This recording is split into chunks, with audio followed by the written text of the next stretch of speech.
Gracias a ti, hola, un cordial saludo a todos. Muchas gracias por la invitación, muchas gracias a Ciberpsicología, la Universidad Católica Luis Amigo. Esperábamos estar presencialmente ahí, pero pues las circunstancias nos permiten que ahora estemos juntos en la distancia y pues bueno, venos aquí esperando compartir algo de lo que hemos ido nosotros aprendiendo en este trasegar desde el Colegio Colombiano de Psicólogos, contarles un poco. Yo pertenezco al Colegio Colombiano de Psicólogos desde hace más o menos 11 años que ingresé a través de un llamado a ser parte de los tribunales de ética. Fui miembro del Tribunal de Ética del Centro y Suroriente. Aquí en Colombia tenemos 7 tribunales de ética, un tribunal nacional y 6 tribunales regionales. Yo pertenecía al Tribunal Centro y Suroriente, que tiene sede aquí en Bogotá. Y luego, durante 4 años, estuve en el Tribunal Nacional, con un aprendizaje bien interesante de lo que sucede en el aspecto ético, en el ejercicio propio de la psicología. Y pues ahora afrontando esta eventualidad que afortunadamente, digo yo, habíamos tenido la oportunidad de empezar a auscultarla desde el año pasado, sin saber que esto se nos iba a venir encima como se nos vino. Entonces les voy a contar un poco. Aquí en Colombia nosotros estamos regidos por una ley. El ejercicio de la psicología tiene una ley del Estado, que es la ley 1090, y en su artículo 12, esa ley 1090 le asigna al Colegio Colombiano de Psicólogos 3 funciones públicas: una, expedir las tarjetas; 2, inscribir a los psicólogos en el registro del talento humano en salud; y en tercer lugar, esa ley le ordena al Colegio Colombiano de Psicólogos conformar los tribunales que se conformaron. La ley es de 2006, que se conformaron justamente al año siguiente. Entonces llevamos ya 13 años, cumplimos el próximo mes 13 años de funcionamiento de los tribunales de ética. Un poco eh, una información que seguramente todos compartimos, cómo poco a poco pues el Internet y todo lo digital se ha ido metiendo en nuestra vida diaria. Se habla que al año pasado habían 4.388.000 millones de personas conectadas a Internet, y para este año ya se habla de 4.570 millones de personas, es decir, del año pasado a este, 200 millones de personas más empezaron a tener acceso a Internet. ¿Eso qué implica? Que tenemos un reto, porque el Internet ya hace parte de nuestra cotidianidad. Pero en este año ya hay unas mediciones de cómo, de niveles previos de la pandemia a esta pandemia que estamos viviendo, 7 de cada 10 usuarios de Internet reportan pasar más tiempo utilizando cualquiera de los dispositivos móviles ahora en razón de la pandemia. ¿Eso qué implica? Pues que todas las personas nos hemos ido acomodando a este mundo digital, y por supuesto la práctica psicológica no puede ser ajena a esos escenarios. Aquí en Colombia específicamente se reporta de que 3 de cada 4 personas están conectadas a Internet. Todavía nos falta mucho cubrimiento aquí en Colombia, pero ya es pues considerable. Y nosotros reportamos, digamos anecdóticamente, ejercicios de atención a Internet desde más o menos el año 2004 aquí en Colombia, en que los reportes que hay es que ocurrieron, digamos, fruto de circunstancias normales, como era alguien estaba haciendo un proceso de atención presencial y de repente o el profesional tuvo que viajar, o quien estaba siendo atendido, el consultante, tuvo que viajar, pero no quería cambiar de terapeuta, entonces empezó a pedir que de alguna manera siguieran conectados, e informalmente la telepsicología empezó a meterse ahí. Pero a raíz de esto, pues las instituciones tuvieron que empezar a ir dándole una formalidad a eso, y es así que ya en el año 2010 aparece en una normatividad colombiana, que es la ley 1419, el concepto de telesalud como conjunto de actividades relacionadas con la salud a través de diversos medios. Y en esa ley, en el artículo 9, ya empezaba a decir algo que empieza a ser cada vez más importante para nosotros, y es que todo lo que se haga a través de telesalud no exime a los prestadores, a los aseguradores, de la responsabilidad de el mismo grado de atención que se da a nivel personalizado. Digamos que eso fue un elemento interesante porque fue como el primer planteamiento que se empezó a hacer normativamente por una razón, porque cuando uno mira la ley 1090, que es la ley del psicólogo en Colombia, habiéndose hecho en el 2006, no contempla esa ley nada, absolutamente nada de medios digitales. Entonces lo que hemos tenido que hacer es una transpolación para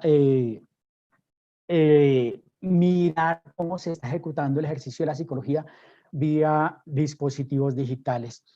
Pero particularmente el año pasado, en el mes de noviembre, el Ministerio de Salud emitió esta resolución 2654 en la que ya dijo, ya tenemos conocimiento de que cada vez más hay una evidencia de la práctica de lo que se ha llamado la telepsicología, y entonces necesitamos que las personas que lo hagan empiecen a formalizarlo. Y entonces el sistema de salud de Colombia creó un espacio para habilitar el servicio a través de la modalidad de telemedicina o telepsicología, con varios artículos que son interesantes de compartir. En primer lugar, el artículo 6, que habla de la responsabilidad y señala, como lo planteo ahí, que el prestador de servicio que habilite un servicio de salud en modalidad de telemedicina, en nuestro caso telepsicología, debe por lo menos hacer dos cosas. Uno, cumplir los estándares aplicables al servicio que habilite, y dos, garantizar la formación continua en el manejo de la tecnología utilizada. Es decir, ya en esa norma se le dice al psicólogo, usted no solamente tiene que ser idóneo en su profesión y demostrarlo, sino que también tiene que demostrar que es idóneo en el manejo de los dispositivos tecnológicos. Y esa demostración de que es idóneo la tiene que mostrar a través de certificaciones. Entonces, aquí en Colombia ya se le está pidiendo a los psicólogos que ejercen en telepsicología que demuestren, que exhiban una certificación de formación en atención a través de medios tecnológicos. Y además tiene que hacerse el prestador de los servicios aquí en Colombia responsable por la seguridad de los dispositivos tecnológicos. Entonces también se le pide al profesional, ya se le empezó a pedir, que demuestre un segundo certificado emitido por un experto en tecnologías de que le revisó sus dispositivos tecnológicos y que ellos tienen la seguridad que permite la confidencialidad y el manejo de los datos para el usuario. Esas dos cosas se están planteando en la normatividad aquí en Colombia. Por supuesto, en el artículo 7, esa misma resolución habla de que es obligatorio diligenciar el consentimiento informado, y que en ese consentimiento informado deben quedar plasmados cada uno de los compromisos, pero también de los riesgos de hacer atención a través de las tecnologías como se están presentando y como lo estamos viviendo ahorita en este tiempo, y que de ese consentimiento informado debe quedar evidencia en la historia clínica de que se hizo ese acto dialógico de compartir los riesgos que se tienen de hacer atención vía online. El artículo 10 ya empezó a hacer de esa resolución una especie de consideración de que hay niveles de prestación de servicios, y entonces dijo, todo el mundo, a ver, les comparto aquí en Colombia, con el solo hecho de que tú obtengas un título de pregrado, ya puedes empezar a ejercer en cualquiera de las áreas. Entonces, esta resolución 2654 creó como unos niveles de atención y dijo, a través de cualquier medio, a través de cualquier dispositivo tecnológico se puede hacer teleorientación. Y de esa teleorientación, que sería la atención básica, consejería, orientación, no tendría que demostrarse una formación específica, profesional más idónea, pero debe informarse al usuario del alcance de esa teleorientación, que en efecto será atención en crisis, etcétera. Pero si ya se trata de un proceso más formal, ya cada vez más la demostración de idoneidad del profesional y la formación de ese profesional a su usuario tiene que quedar evidente. Y además, fíjense una cosa que ocurrió, se decía, para la prestación de los servicios de teleorientación será necesario que el profesional use plataformas específicamente diseñadas para ello que den algún grado de confianza o seguridad de la prestación del servicio.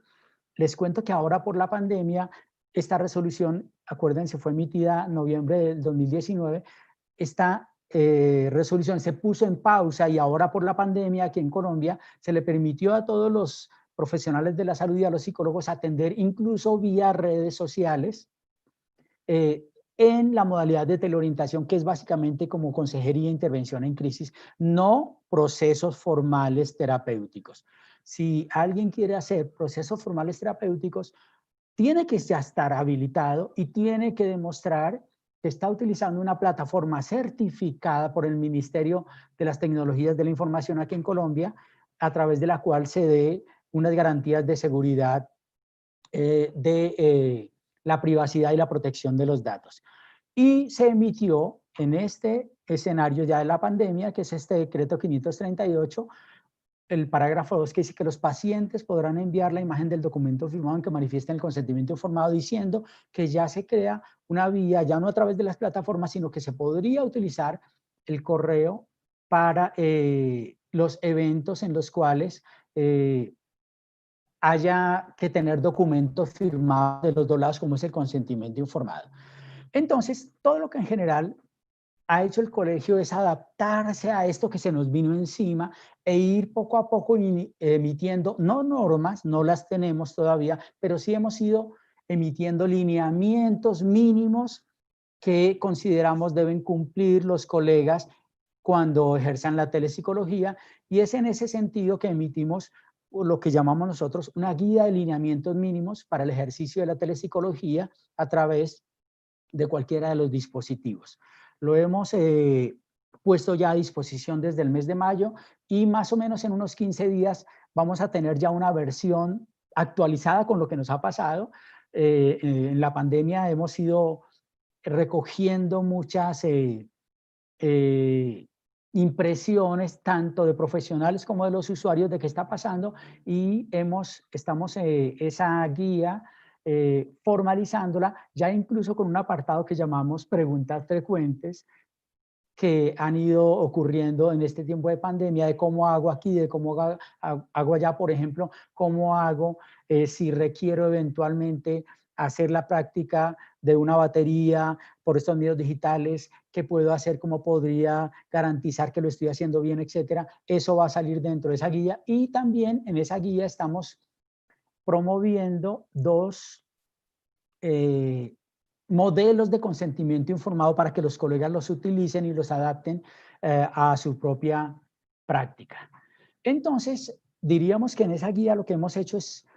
generar unas indicaciones mínimas de qué esperaríamos que los colegas tengan siempre en mente al atender a una persona a través de la telepsicología. Y la primera es que independiente del ámbito clínico, sanitario, organizacional, etcétera, siempre lo mínimo que nosotros nos referenciemos como estándar ético es lo que haríamos presencialmente, mínimamente lo vamos a hacer, aunque somos conscientes que el atender a través de psicología no baja los estándares, sino que al contrario nos los hace más exigentes a quienes hacen el ejercicio profesional a través de esos medios. Tiene no solo entonces el psicólogo que demostrar que es competente entonces en el área que le es consultada, sino que además que es competente en el manejo de la tecnología, pero también le estamos diciendo usted tiene que tomarse un tiempo para educar a su usuario de cómo va a ser el proceso a través de la telepsicología, de que lleguen a unos mínimos acuerdos de enfoques, de cámaras, de lugares, de espacios, de iluminación, de todo ese tipo de cosas que antes no teníamos que prestarle atención y este asunto de que el psicólogo se haga competente y lo demuestra a través de una certificación en una formación básica en el uso del software y la logística que le va a apoyar.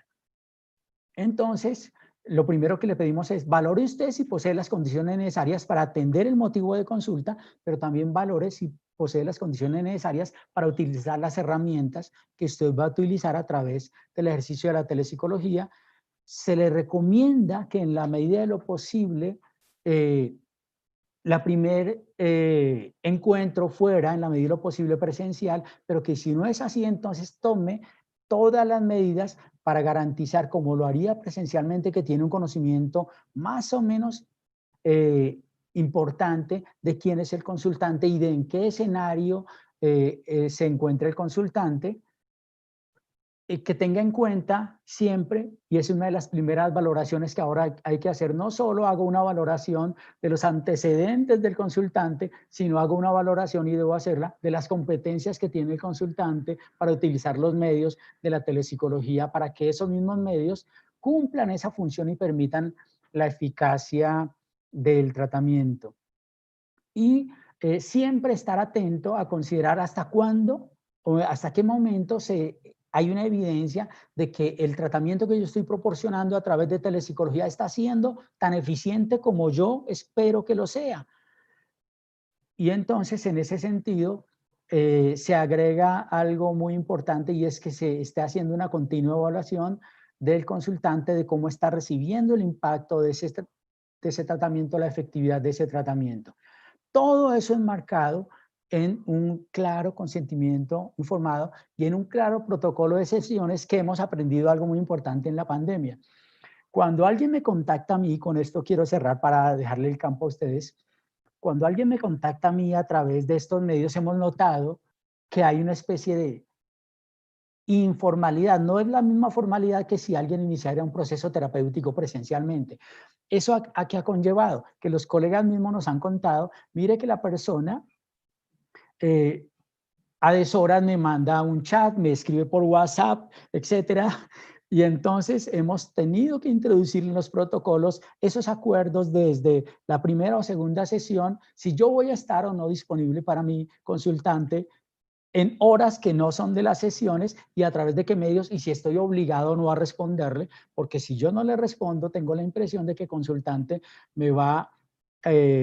digamos, a señalar que yo no estoy atendiendo a sus necesidades, cuando no tengo la obligación de atenderlo en horas